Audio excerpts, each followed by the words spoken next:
Welcome back everyone. Programme में आगे बढ़ते हैं और बात करते हैं स्किन के हवाले से। जिस तरह से हमारी अवेयरनेस बढ़ती जा रही है, हमें पता चलता जा रहा है कि हमारे स्किन के लिए कौन सी चीज़ें अच्छी हैं, कौन सी चीज़ें नहीं अच्छी हैं। इस बारे में बात करेंगे। हमारे साथ मौजूद हैं स्किन स्पेशलिस्ट फातिमा खान। अस्सलाम वालेकुम। वालेकुम सलाम। कैसी हैं आप? अल्हम्दुलिल्लाह। बहुत शुक्रिया प्रोग्राम में आने के लिए फातिमा, फर्स्टली तो, और सेकेंडली ये कि आपकी स्किन वैसे ही बहुत अच्छी है। Thank you. और मैं आपसे ज़रूर पूछना चाहूँगी कि हमें अच्छी स्किन के लिए सबसे पहली जो चीज़ होती है वो क्या करनी चाहिए?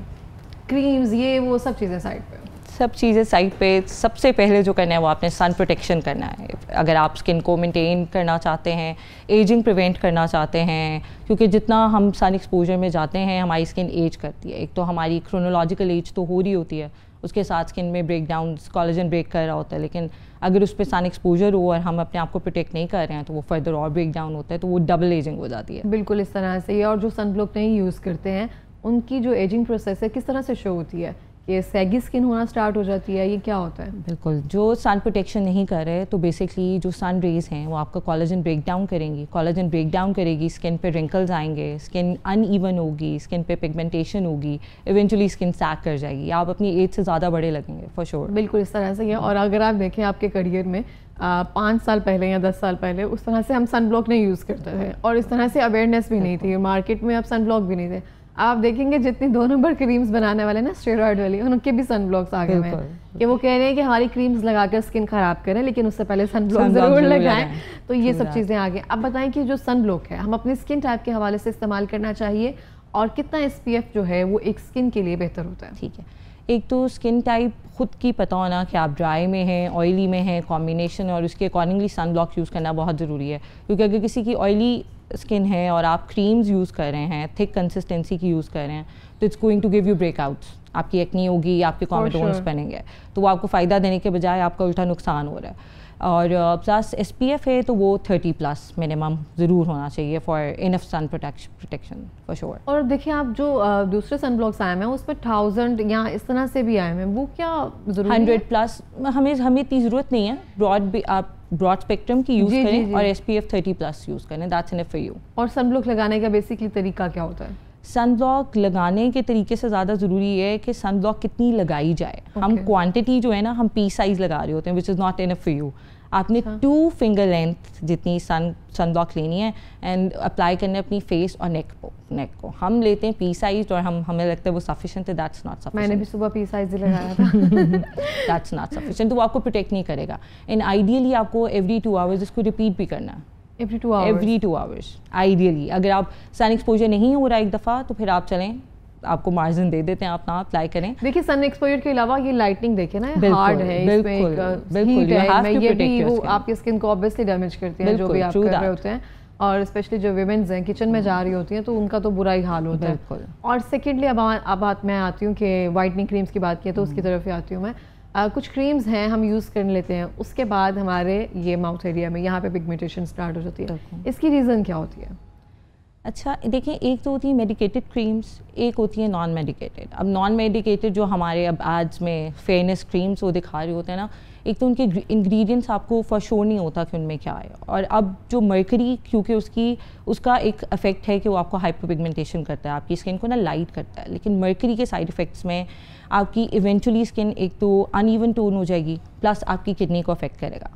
एक और चीज़ जो ऐड करते हैं वो करते हैं स्टीरॉयड। उसका स्टीरॉयड का भी एक साइड इफेक्ट होता है कि आपकी स्किन को लाइट करता है। For the time being you think you are getting better, लेकिन वो इवेंचुअली आपकी स्किन को थिन करेगा और फिर आपका वही collagen break down, thin skin, आपकी वेसल्स प्रोमिनेंट होना शुरू हो जाएंगी and you will not look good इस तरह से। और आपने मेडिकेटेड क्रीम्स की बात की है, तो मेडिकेटेड क्रीम्स तो ऑब्वियसली मार्केट में है और लोग उसकी तरफ जा भी रहे हैं, वो खरीद लेते हैं अपना। उनका होता है कि 1-2 माह गुजर जाएंगे इससे। मैं उनका नाम भी ले लेती हूँ, कुछ मैक्सडिफ हैं, ग्लूटामैक्स हैं और ये इस तरह एमेंटोन सी है। ये कितने टाइम तक हम यूज़ कर सकते हैं? मैंने एमेंटोन सी 2 साल यूज़ किया, उसके बाद मुझे लगता है वो असर ही नहीं करती है। बात ये होती है कि देखिए हमारी जो जेनेटिक्स में हमारी स्किन टाइप है, अगर हमारी स्किन टोन ज़रा हम साउथ एशियन हैं तो हम ज़रा ब्राउन की तरफ हैं, तो हम यूरोपियन की तरह हम स्किन टाइप 1 में नहीं जा सकते, हम जो मर्जी कर लें। मेन मकसद ये होता है कि स्किन की हाइड्रेशन मेंटेन हो, स्किन इवन टोन हो। लाइट करना मकसद नहीं होता, ब्राइटन रहे बस। अच्छा, exactly, you need the glow, you need the brightness. तो वो फिर आपने you should consult a dermatologist कि आपकी स्किन को रिक्वायरमेंट किस चीज़ की है। वो only a doctor can tell. बिल्कुल, इस तरह से मैंने वो 2 साल यूज़ किया, उसके बाद अब पसंद नहीं कर रही है मुझे लगता है। और ये बहुत अच्छी बात की आपने कि जो भी डर्माटोलॉजिस्ट है उनसे पहले अपनी स्किन टाइप के हवाले से वो कंसल्ट करवाया जाए, फिर इस्तेमाल किया जाए। लेकिन हम जिस चीज़ के हम तरफ जाते हैं ना, हम उसकी तरफ जाते रहते हैं। अच्छा, मुझे लगता है हम ब्लीच बहुत ज़्यादा करते हैं फेस पर ना, कुछ भी कर लें तो कहीं जाने से पहले middle class, lower middle class, हम लोग जितने भी बाहर जा रहे होते हैं ना, जिनके फेस पे फेशियल हेयर्स होते हैं, थिन हेयर्स या फाइन हेयर्स होते हैं, वो कवर कर लेते हैं ब्लीच के साथ। तो उसके साइड इफेक्ट्स क्या होते हैं? Not recommended by a doctor. Bleaching, Obviously. it's a chemical. It's a chemical. It is eventually going to harm your skin. कुछ लोग तो बहुत ज़्यादा एलर्जिक होते हैं, तो वो तो बिल्कुल यूज़ नहीं कर सकते हैं, उनकी स्किन पे एलर्जीज आएंगी फॉर श्योर। और अदरवाइज अब तो लेज़र हमारे पास अवेलेबल हैं, जो अगर आपने ब्लीच करवाना है तो वो एक सेफ़ प्रोसीजर है ना, आप डॉक्टर के पास जाके अपना लेज़र करवा लें। ब्लीचिंग लेज़र्स होते हैं, आप वो करवाइए।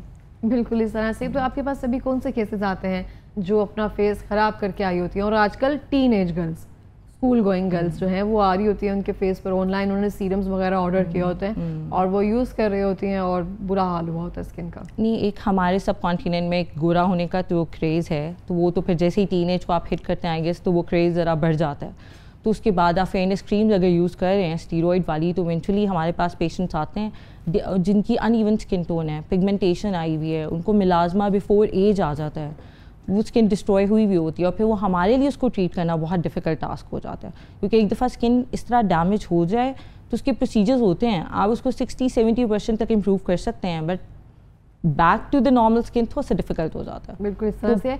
और मेडिकेटेड जो क्रीम्स हैं वो हम कितने टाइम तक जो है वो इसको इस्तेमाल कर सकते हैं?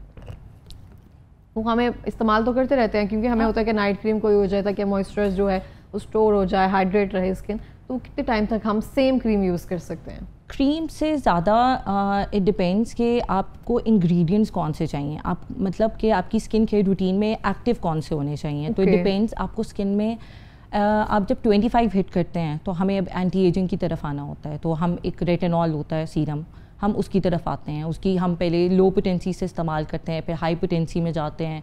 पहले हम वीक में वंस अ वीक यूज़ करते हैं, फिर हम उसको ऑल्टरनेट डेज से, ऑल्टरनेट नाइट से, फिर हम उसको डेली नाइट पे यूज़ करते हैं। तो ये डिपेंड करता है कि आपकी स्किन केयर रूटीन ना एक स्ट्रॉन्ग स्किन केयर रूटीन होनी चाहिए, कि आपको हाइड्रेशन की ज़रूरत है। जो बेस लाइन है ना, मॉइस्चराइज़र एंड सनब्लॉक, उस पर तो कोई माफ़ी नहीं है। उसके बाद अगर आपकी स्किन एक्नी प्रोन है तो उसमें आपको जो नायासिनामाइड सीरम है जैसे, उसका इस्तेमाल करना है। अगर आपको ब्राइटनिंग चाहिए तो विटामिन सी चाहिए। तो ये डिपेंड करता है आपकी स्किन को रिक्वायरमेंट क्या है। तो मॉइस्चराइज़र और सनब्लॉक तो हर एक के लिए मस्ट है। उसके बाद depends on your age and your skin type का आपको क्या रिक्वायरमेंट। बिल्कुल इस तरह से है। मॉइस्चराइज़र की मैं बात करूँगी अगर, तो मुझे अभी तक समझ नहीं आती है कि मुझे कौन सा मॉइस्चराइज़र इस्तेमाल करना चाहिए। जब भी मैं कोई मॉइस्चराइज़र रूटीन के साथ अप्लाई करना शुरू करती हूँ तो मुझे लगता है मेरी स्किन डल हो रही है। आप क्लिनिक आएँ।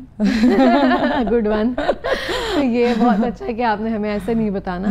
लेकिन मॉइस्चराइज़र जो है हम अपनी वो भी अपनी स्किन टाइप के हवाले से यूज़ कर सकते हैं। बिल्कुल। मैंने आपको जैसे शुरू में बताया कि अगर आपकी ऑयली स्किन है और आप अगर थिक कंसिस्टेंसी का मॉइस्चराइज़र यूज़ कर रहे हैं तो आपको बेनिफिट नहीं देगा, उल्टा आपको ब्रेकआउट्स देगा। आपकी एक्नी होगी, आपके ब्लैक हेड्स वाइट हेड्स बनेंगे, आपको उल्टा नुकसान ही होगा। तो होम रेमेडीज़ जो हैं, अगर हम होम रेमेडीज़ की बात करें तो वो हम अपने फेस पर बहुत ज़्यादा अप्लाई करना शुरू कर देते हैं, साथ साथ क्रीम्स करवा रहे होते हैं, साथ साथ आपके पास आ रहे होते हैं। होम रेमेडीज़ से कभी किसी को नुकसान ऐसा हुआ है? मैं अगर बहुत सारे देखूँ चीज़ें वो गलत इस्तेमाल करके उसके बाद कुछ ना रहता स्किन का। अगर एक्नी प्रोन स्किन है तो स्किन पे लेमन हम यूज़ कर रहे होते हैं, उसको डायरेक्टली अप्लाई कर रहे होते हैं।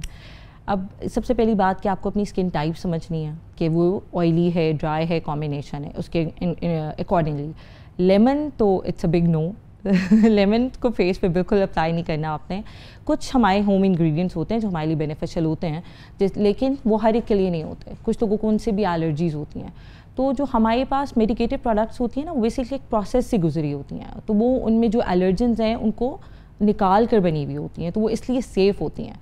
तो अनलेस आप एक्सपेरिमेंट करना चाहते हैं कि आपकी स्किन को क्या सूट कर रहा है तो वो आप करके देख लें, लेकिन अदरवाइज़ मैं बहुत रिकमेंड नहीं करती हूँ कि होम रेमेडीज़ की जाएँ, क्योंकि पेशेंट को अपनी स्किन का नहीं पता होता है कि उसकी टाइप क्या है, तो फिर वो उल्टा नुकसान हो जाता है। और हम अपनी स्किन में जो कोलेजन है, जो आप कह रही थी पहले भी कि वो ब्रेक करता है, हमारा जो सन एक्सपोजर होता है, उसको हम कैसे बिल्ड कर सके? जैसे जैसे एज बढ़ते जाएगी वो तो कम होता जाएगा ना, उसको हम कैसे स्टोर कर सकते हैं? डाइट के ज़रिए, सप्लीमेंट्स के ज़रिए या ट्रीटमेंट्स के ज़रिए?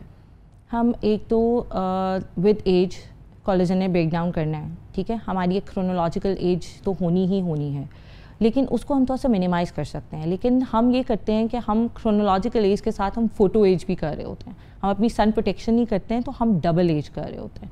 तो फोरमोस्ट के यही है कि आपने सन प्रोटेक्शन हर सूरत करनी है। सन ब्लॉक के अलावा भी आप अवॉइड करें कि बहुत ज़्यादा सन एक्सपोजर ना हो, बहुत आप मिनिमल करें अपना टाइम सन एक्सपोजर का। उसके अलावा ट्रीटमेंट्स हमारे पास हैं जो कि कोलेजन स्टिमुलेशन के लिए होते हैं, कुछ टैबलेट्स भी होती हैं जो आप रिकमेंड करते हैं। ट्रीटमेंट होता है मैंने नहीं कभी सुना। कोलेजन स्टिमुलेशन के लिए हमारे पास माइक्रो नीडलिंग है। अच्छा, इससे कोलेजन बिल्ड होता है माइक्रो नीडलिंग से? और पीआरपी से भी? पीआरपी से भी। अच्छा। PRP is basically growth factors ना, हम आप ही के ये basically it's a safe procedure क्योंकि हम आप ही का ब्लड लेकर उसी में से हम प्लेटलेट रिच प्लाज्मा निकालते हैं, उसमें ग्रोथ फैक्टर्स होते हैं और उसको हम इंजेक्ट करते हैं। अगर हम आपके हेयर में इंजेक्ट करेंगे तो वो वहाँ पे स्टिमुलेशन देगा, अगर फेस पे करेंगे तो वो वहाँ पे उसको स्टिमुलेशन देगा और कोलेजन को रीबिल्ड करेगा। प्लस माइक्रो नीडलिंग होती है तो वो माइक्रो पंचेस करके माइक्रो इंजरीज करती है और वो फिर फर्दर और कोलेजन स्टिमुलेट करता है। ये जो ट्रीटमेंट्स हैं ये देखने में बहुत जैसे होते हैं ना, क्या कहते हैं, ब्यूटी विद पेन, ये उस तरह से होते हैं, लेकिन देखा जाए तो ये ट्रीटमेंट्स बड़े मुझे लगता है बहुत फायदेमंद है। माइक्रो नीडलिंग अगर पीआरपी देखें तो आपकी स्किन को फिर से ना दोबारा से ले आती है। मेरी स्किन जैसे बहुत थिन हो गई थी तो ये पीआरपी के 1 या 2 सेशन से बहुत ज़्यादा ये दोबारा से इम्प्रूवमेंट आ गई थी। तो हम जो चीज़ें खुद पर अप्लाई करते रहते हैं ना तो ये मुझे लगता है नुकसानदेह हो जाती है। अब हम बात कर रहे थे एंटी एजिंग की, अगर हम देखे जाए तो आप फिर 25 के बाद तो चीज़ें शुरू हो जाती हैं आहिस्ता आहिस्ता, हमें खुद पता चल रहा होता है कि हमारी बॉडी में या फेस पर बहुत ज़्यादा चेंजेस आ रहे होते हैं। तो उसके ना साथ रेटिनॉल जो है आजकल बहुत इन हो गया हुआ है, लेकिन रेटिनॉल जो है हर एक को सूट भी नहीं करता और स्टार्टिंग में अगर यूज़ करते हो तो इसके ब्रेकआउट हो जाते हैं बहुत ज़्यादा। इसका यूज़ करने का तरीकाकार क्या है? और ये स्किन को ड्राई भी कर देता है आई थिंक सो।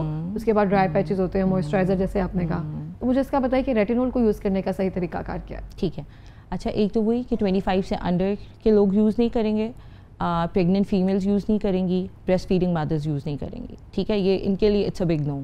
उसके बाद जब इसको यूज़ करना है उसका तरीका ये है कि एक तो नाइट टाइम में यूज़ होगा। आपने शुरू में अपने डॉक्टर से पूछ के लो पोटेंसी वाला यूज़ करेंगे। शुरू में आपने स्किन को बिल्ड करना होता है, उसकी टॉलरेंस डेवलप करनी होती है, तो आप वंस अ वीक यूज़ करेंगे, फिर ऑल्टरनेट नाइट्स पे करेंगे और फिर आप डेली पे आ सकते हैं, जो आपको डॉक्टर अकॉर्डिंगली गाइड करेगा। लेकिन अगर आप स्किन को मॉइस्चराइज नहीं कर रहे हैं तो वो आपको कोई फ़ायदा नहीं देगा, अब उल्टा नुकसान ही होगा। प्लस अगर आप मॉर्निंग में साथ में सन प्रोटेक्शन नहीं करेंगे तो फिर रेटिनॉल का दोबारा से नुकसान ही होगा। ऑब्वियसली आपकी स्किन पे पैचेस हो जाएंगे, मेलाज़मा होना स्टार्ट हो जाएगी। अच्छा, मैं आपसे पूछना चाहूँगी कि हमने कहा कि आपने सन ब्लॉक यूज़ करना है, रेटिनॉल जो है वो इस्तेमाल करना है, अगर आपको एंटी एजिंग के लिए आपने कुछ यूज़ करना है। अब देखिए, मैंने जैसे स्टार्टिंग में कहा जितनी भी क्रीम्स बनाने वाली हैं इन सब की ये सब चीज़ें आ गई हुई हैं। इनका विटामिन सी सीरम भी है, इनका रेटिनॉल भी है, इनके सन ब्लॉक है वो भी है, SPF 30 से लेकर मेरा मतलब जितना तक हम चाहते हैं वो सब है। और वो उस रेंज में है, टारगेट ऑडियंस जो है ना वो हम है, मिडिल क्लास लोग, जो हम कहेंगे लोअर मिडिल क्लास लोग, सोशल मीडिया स्क्रॉल करते हैं, वो करते हैं एग्जैक्टली हम वो बाय कर लेते हैं। वो नुकसानदेह है ना हमें, उसकी बजाय हम मेडिकेटेड चीज़ों की तरफ जाएं। बिल्कुल, हम एज डॉक्टर्स तो हम यही रिकमेंड करते हैं क्योंकि मेडिकेटेड पीछे से अप्रूव्ड होते हैं, वो मार्केट में विदाउट अप्रूवल नहीं आते हैं, तो हम मेडिकेटेड ही फॉर श्योर।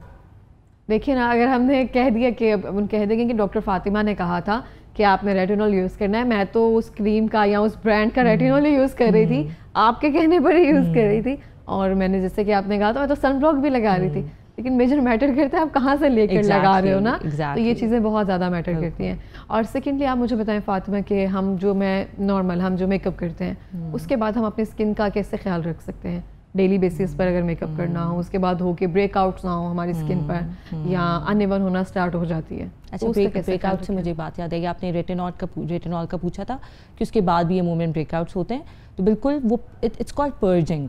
जब आप रेटिनॉल करते हैं तो इट्स कॉल्ड पर्जिंग, कि बेसिकली आपकी स्किन पे जो एक्टिव पिंपल्स आने थे स्किन में नीचे, आप समझ ऐसे कह लें कि वो नीचे बैठे हुए थे, उन्होंने इन फ्यूचर ऊपर उभर कर आ जाना था, तो वो ज़रा रेटिनॉल से ज़रा जल्दी आ जाते हैं। तो वो जितनी जल्दी आते हैं वो उतनी जल्दी फिर ख़त्म भी हो जाते हैं। तो वो उस वक्त के लिए लगता है कि हमने तो डॉक्टर के कहने पे रेटिनॉल इस्तेमाल किया लेकिन वो हमें एक्नी होगी, तो इट्स कॉल्ड पर्जिंग, कि वो इवेंचुअली आपके पिंपल्स आने ही थे। अच्छा, प्लस आपने पूछा था मेकअप का के लिए अगेन ज़रूरी है कि you should know your skin type, और अगर आपकी एक्नी प्रोन स्किन है, ऑयली स्किन है, तो आपने मेक श्योर करना है कि नॉन कोमेडोजेनिक आप अपनी ब्यूटी प्रोडक्ट्स यूज़ करें। और स्किन के अकॉर्डिंगली यूज़ करें। बिल्कुल इस तरह से ही है। और जैसे हमने अभी बात की, जो पर्जिंग की बात कर रहे थे, आप कोई भी शायद एक्टिव इंग्रेडिएंट जो है अपने फेस पर अप्लाई कर रहे होते हो, तो मुझे लगता है वो पर्जिंग जो होती है, मुझे विटामिन सी से हुई थी, उसके बाद मैंने अभी तक विटामिन सी नहीं यूज़ किया डर की वजह से कि मुझे लग रहा है कि वो फिर से स्टार्ट हो जाएगी। तो मुझे बताइए कि जो पर्जिंग होती है इसके निशान वगैरह रह जाते हैं या ये भी साथ आप अंडर ट्रीटमेंट डॉक्टर के रहें तो the doctor will guide you accordingly. आप रेटिनॉल, क्योंकि रेटिनॉल ने ही फिर आपके ख़त्म करना है इवेंचुअली ना, उसी ने ख़त्म करना है, लेकिन अगर आपको फर्दर उसमें मेडिसिन को ऐड ऑन करनी पड़ती है तो वो अकॉर्डिंगली की जाती है। फिर सही हो गया, क्योंकि अगर हम रेटिनॉल यूज़ कर रहे हैं तो वो एक स्ट्रॉन्ग इंग्रेडिएंट है, अगर फेस पर लगा रहे हैं तो उसके हाँ जी एक्टिव इंग्रेडिएंट है, तो उसके बाद तो हमें स्किन टाइप का बहुत ख्याल रखना पड़ता है और बहुत से लोगों को पता ही नहीं होता उनकी स्किन टाइप है क्या। और अच्छा, मैं आपसे पूछना चाहूँगी, साबुन, हम साबुन से फेस वॉश करते हैं, साबुन हमारी स्किन के लिए अच्छा है? कोई भी साबुन हम जितने बाजार में आते हैं वही यूज़ करते हैं। स्किन टाइप को अगर सूट करता है तो ज़रूर, लेकिन एंटी बैक्टीरियल सोप्स मैं रिकमेंड नहीं करती हूँ क्योंकि वो हार्श होते हैं ऑन स्किन। अच्छा। इवन बॉडी के लिए भी नहीं यूज़ करने चाहिए, वो हार्श होते हैं स्किन पे। और हर एक को तो नहीं, लेकिन फिर कुछ में आपको फिर ड्राइनेस मिलती है, एक्जिमा मिलता है, इचिंग स्टार्ट हो जाती है, तो एंटी बैक्टीरियल प्रो नहीं हुए हैं। ठीक हो गया, लेकिन कुछ लोग कहते हैं कि एक्जिमा के बाद वो एंटीबैक्टीरियल सोप जो है वो रिकमेंड कर देते हैं। कुछ लोग डॉक्टर नहीं होंगे। Good one. तो ऐसा ही मैंने अक्सर सुना है कि आपको अगर एक्जिमा है, अगर थोड़े से रैशेस वगैरह हो रहे हैं, तो कुछ एक दो सोप्स हैं वो यूज़ करना शुरू कर दो, तो उससे यूज़ करने से वो बेहतर होना शुरू होता है। तो मुझे लगता है वो शायद आप कह रहे हैं वर्स हो जाता है उससे। बिल्कुल, ये वही वाली बात कि स्किन की टॉलरेंस है ना, अगर किसी की टॉलरेंस डेवलप हुई है तो वो कहेंगे कि मुझे सूट कर रहे हैं, लेकिन eventually they are not good for you. ठीक हो गया। अब स्किन का जो मौसम जो है वो बदल रहा है, टोटली चेंज हो रहा है ना, अब एकदम से ह्यूमिडिटी जो है वो कम हो गई है बिल्कुल। तो अब हमें स्किन पर क्या क्या चीज़ें जो हैं वो अप्लाई करना पड़ेंगी? ठीक है, अभी हम चूँकि समर में थे तो मॉइस्चराइज़र ज़रा यूज़ करना मुश्किल हुआ था, लेकिन स्वेटिंग से निकल जाता था। बिल्कुल, तो वो हम फिर रिकमेंडेशन हमारी यही होती थी कि आप बेशक मॉइस्चराइज़र स्किप कर लें, लेकिन सन ब्लॉक को स्किप नहीं कर सकते। लेकिन अब चूँकि हम दोबारा से मौसम चेंज की तरफ जा रहे हैं तो we have to be back to the basics. Moisturizer use करना बहुत ज़रूरी है, serums according to your skin type use करना बहुत ज़रूरी है, एंड सन ब्लॉक इस तरह से। अच्छा, मैंने देखिए हम पहले इस चीज़ को नहीं लेकर चलते थे ना, इस तरह से नायासिनामाइड, हियालुरोनिक एसिड, ये चीज़ें मार्केट में थी ही नहीं 3 साल पहले तक, उस तरह से नहीं थी लेकिन हमारे इस तरह से अवेयरनेस नहीं थी। आप मुझे बताइए कि ये ना भी यूज़ की जाए तो गुजारा हो सकता है, क्योंकि हमारी जो माएँ, आपकी अम्मी होंगी, हमारी अम्मी होंगी, उनकी स्किन इतनी फ्लॉलेस, इतनी अच्छी है, उन्होंने तो नायासिनामाइड नहीं यूज़ किए हुए, रेटिनॉल नहीं यूज़ किए हुए, तो उनके फेस से देखकर लगता नहीं है कि एजिंग हो रही है, तो यंग है अभी भी कुछ ख़वातीन देखी जाए तो। एक तो हमारी जीन्स पे भी बहुत डिपेंड करता है, प्लस जो आप जिस जनरेशन की बात कर रहे हैं ना, उनका सन एक्सपोजर इतना नहीं था। अब आप देखें हमारी जनरेशन में हर कोई वर्किंग है, everyone has to go out, तो वो सन एक्सपोजर तो होता है, तो अकॉर्डिंगली फिर आपको चीज़ें भी यूज़ करनी पड़ती हैं। अब जैसे आपने नायासिनामाइड की बात की, तो वो ऑयली स्किन के लिए, एक्नी प्रोन स्किन के लिए, पिगमेंटेशन मार्क्स ख़त्म करने के लिए बहुत ज़रूरी है नायासिनामाइड यूज़ करना। हाइलुरोनिक एसिड आपकी स्किन को प्लम्प रखने के लिए बहुत ज़रूरी है। तो अब ये हमारा part and parcel of our skin care है। ये बहुत आपने अच्छा जवाब दिया है कि उनका इतना स्किन एक्सपोजर नहीं था, वो बाहर इतना निकलती नहीं थी ख़वातीन, बहुत कुछ होती थी जो बाहर निकलती थी, और जो बाहर निकलती थी मुझे लगता है वो अपनी स्किन की हिफाजत उस तरह से ऑब्वियसली करती होंगी। तो आपने हियालुरोनिक एसिड की अभी बात किया, तो हियालुरोनिक एसिड जो है फ़ातिमा, ये हम मॉइस्चराइज़र के अल्टरनेट पर यूज़ कर सकते हैं? नहीं कर सकते हैं। ये आप बिफोर मॉइस्चराइज़र यूज़ कर सकते हैं। इसके लिए मस्ट है कि आपकी स्किन डैम्प हो, आपने ड्राई स्किन पे यूज़ नहीं करना। हियालुरोनिक एसिड बिल्कुल, हाइलुरोनिक एसिड बेसिकली क्या करता है, वो मॉइस्चर आपकी स्किन के अंदर रिटेन रखता है, वो अंदर जाके ना अपने से 4 टाइम्स 10 टाइम्स ज़्यादा मॉइस्चर एब्जॉर्ब करता है। तो अगर उसको आप बाहर से एक्सटर्नली नहीं दे रहे मॉइस्चर, तो आपकी स्किन का मॉइस्चर एब्जॉर्ब कर लेगा, तो आपकी स्किन उल्टा ड्राई हो जाएगी। तो आपकी स्किन को डैम्प होना चाहिए, आप हाइलुरोनिक एसिड लगाएं, उसके बाद आप मॉइस्चराइज़र लगाएं। ठीक हो गया। और जिनकी कॉम्बिनेशन स्किन होती है, जैसे कि मेरी कॉम्बिनेशन स्किन है, तो मुझे लगता है कि मुझे सिर्फ टी जोन पे अपना एक्सफोलिएट यूज़ करना है। बिल्कुल, तो ये इस तरह से ही करना चाहिए। जो कॉम्बिनेशन स्किन होती है उनको ज़रा और पर्टिकुलर होना पड़ता है कि वो इंग्रेडिएंट्स कौन से यूज़ कर रहे हैं और स्किन केयर कैसे करनी है उन्होंने। और तो एक्सफोलिएटर होता है, वो हमें हफ्ते में या फिर महीने में कितने दिन करना चाहिए? देखें, जो ड्राई स्किन है उनको एक्सफोलिएटर ज़रा कम ज़रूरत पड़ती है, बिल्कुल।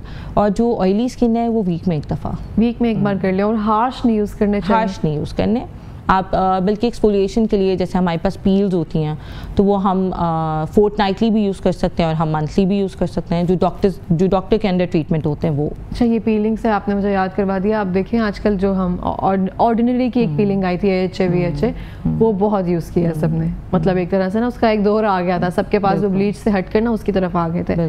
तो उससे ये होता था कि अगर हम सन की तरफ जा रहे थे, एक्सपोजर की तरफ, तो आपकी स्किन पर रेड पैचेस हो रहे थे क्योंकि वो हार्श होती है थोड़ी सी, और उसके बाद से ना पीलिंग्स आना शुरू हो गई हैं। तो वो आप ओवरनाइट लगा लें या इस तरह से कर लें, तो पीलिंग तो लगाते हुए डर लगता है। जब आप लोग पील कर रहे होते हैं, कभी कभी 30 सेकेंड्स, कभी 10 सेकेंड्स के फौरी बाद रिमूव कर देना होता है। तो पीलिंग घर पे करना सेफ है?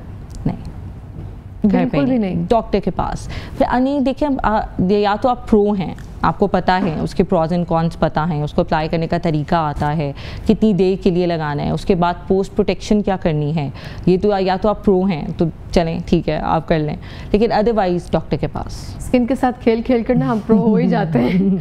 हमें डॉक्टर से ज़्यादा कभी कभी पता चल जाता है, नहीं मैं ये लगाऊंगी तो मुझे इस तरह से हो जाएगा। तो कभी कभी मुझे लगता है इतने लोगों ने एक्सपेरिमेंट्स जो है अपने फेस के साथ कर लिए होते हैं। तो जो आप पीलिंग की बात करें, सबसे अच्छा पील जो है अगर हम बात करें AHA BHA या जो भी है, इसका मुझे बताएंगे आप इंग्रेडिएंट्स का, AHA क्या वर्क करते हैं और BHA क्या वर्क करते हैं? AHA basically alpha hydroxy acids हैं, BHA जो हैं वो बीटा हाइड्रोक्सी एसिड्स हैं, दोनों का अपना अपना वर्क है, अपना अपना अप्लाई करने का तरीका है। AHA ज़्यादा हम पिगमेंटेशन के लिए यूज़ करते हैं, BHAs भी पिगमेंटेशन के लिए होते हैं, लेकिन वो एक्नी प्रोन स्किन के लिए स्पेशली बहुत बेनिफिशियल होते हैं। पोस्ट एक्नी अगर आपके मार्क्स हैं या आपकी एक्टिव एक्नी है तो उसमें BHA, जिस पे मेन हमारे पास सैलिसिलिक एसिड है, उसके बहुत अच्छे रोल है। तो ऑर्डिनरी की जो पीलिंग है AHA BHA जो रेड कलर की है, वो हम घर पे यूज़ कर सकते हैं सेफली? अच्छा, एक तो वो बहुत ही माइल्ड फॉर्म है पीलिंग की, और अगर आपको उसका तरीका आता है या आप अपने डॉक्टर से समझ लें तो आप सेफली यूज़ कर सकते हैं। और उसके फर्क भी पड़ता है, वो आपकी स्किन को थोड़ा सा ना एक्सफोलिएट करती है, अंदर से हाइड्रेट भी रखती है। इट्स केमिकल एक्सफोलिएट है ना। मैं फिजिकल एक्सफोलिएटर्स के हक में नहीं हूँ, जो पहले स्क्रब्स यूज़ किए जाते थे, लेकिन केमिकल एक्सफोलिएशन तो बहुत बेनिफिशियल है आपकी स्किन के लिए। आपने बहुत अच्छी बात की है। स्क्रब इतने यूज़ किया है, उसमें बीड्स होते थे तरह तरह के, और वो उसके बाद फेस पर रगड़ने के बाद जिस तरह से एक्नी स्टार्ट होती थी ना, वो अब समझ आया स्क्रबिंग नहीं करती। हालांकि लाइफ में पहले वो 5 क्रीम्स हम ला के रखते थे, उसमें पता नहीं क्या क्या था, और वो अप्लाई करते रहते थे, और हम डायरेक्टली उस पर एसिड पर आ गए। इतनी तरक्की कर लिया हमने। और मुझे बताएं फातिमा के जो भी स्किन केयर के आपने बताई, खवातीन जो वर्किंग वुमेन के अलावा हाउस वाइफ्स हैं जो स्किन का ज़्यादा ख्याल नहीं रख पाती हैं, उनके लिए कोई ऐसी टिप हो जाए जो घर बैठ कर वो कर सकें? अब मेरे पास जो पेशेंट्स आते हैं, हाउस वाइफ्स मोस्टली होती हैं, उनके जो मसले होते हैं ना वो मेनली होता है मिलाजमा, उनको छाइयाँ डेवलप हो जाती हैं। और वो क्यों होती हैं? एक तो ऑब्वियसली फीमेल्स के हार्मोनल इश्यूज़, प्लस उनका हीट एक्सपोजर जो चूल्हे के आगे वो जाती हैं, और चूल्हे के आगे जाती हैं without any sun block, without any sun protection. तो फिर जब हमारे पास जिस स्टेज पे आती हैं ना, उनका हमें जो फ्रॉम द स्क्रैच स्टार्ट करना पड़ता है ट्रीटमेंट, उनके लिए भी बहुत वो टाइम टेकिंग होता है, और हमें 100% रिजल्ट्स नहीं मिलते हैं। हम उनको पहले से ही गाइड कर देते हैं कि हमें 60-70% रिजल्ट भी मिलेगा ना, that would be more than enough. तो घर में भी जो फीमेल्स हैं वो एक अच्छा moisturizer according to their skin type plus एक सन ब्लॉक ज़रूर यूज़ करें before going to the kitchen. इस तरह से ही है। तो मेलाज़मा, मुझे ये पता नहीं था कि हार्मोनल की वजह से भी मेलाज़मा होता है। भी इशू होता है, तो ये तो बहुत ज़्यादा हो जाता है कि ट्रीट करना, ये बहुत ज़रूरी होती है ये सब चीज़ें।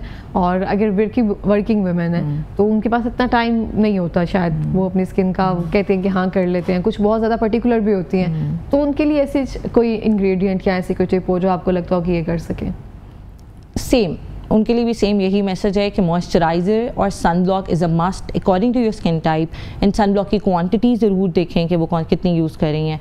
प्लस अगर उनको किसी, अब वही बात कि आपकी स्किन को नीड क्या है, तो एक्टिव तो उसके अकॉर्डिंगली ही एडवाइस हो सकता है। आपके पास कोई पेशेंट आता है कहते हैं कि मेरी स्किन उसके जैसी हो जाए, कोई आपके पास सैंपल या पिक्चर्स इस तरह से आते हैं, ग्लास कोरियन स्किन हो जाए, फ्लॉलेस, कैसे करती हैं फिर?